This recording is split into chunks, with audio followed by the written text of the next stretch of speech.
But Mm, while I was escaping Ukraine, mm, I was fleeing it at that point. I was closing deals because the calls are the calls. I needed to sell developers, and mm, I had scheduled calls, and I needed to be there.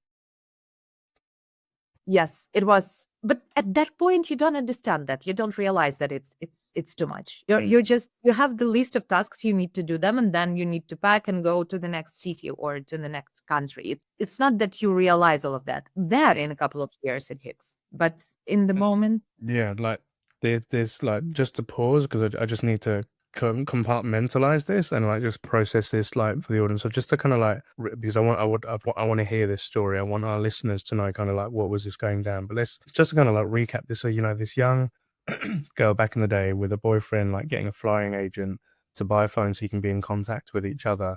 And then, moving on to that sales rep at the Safe Cosmetics, being this young 21-year-old, the youngest person, cold calling them, bugging the hell out of them until they gave you a job, then building your business and, taking on this entrepreneurial sort of journey, but doing that and then realizing, it wasn't the challenge that you're looking for. You're looking to move out.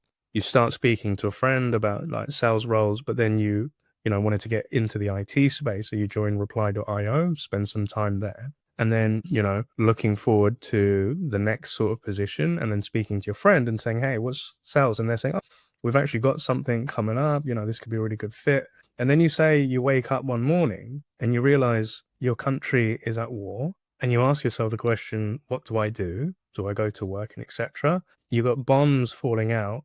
You're in the square, like queuing up. And to your point, you're still doing work, you're closing deals because again, you're not able to process or comprehend what's going on. You're trying to find some sort of structure to your life. Have I got that right so far, Julia?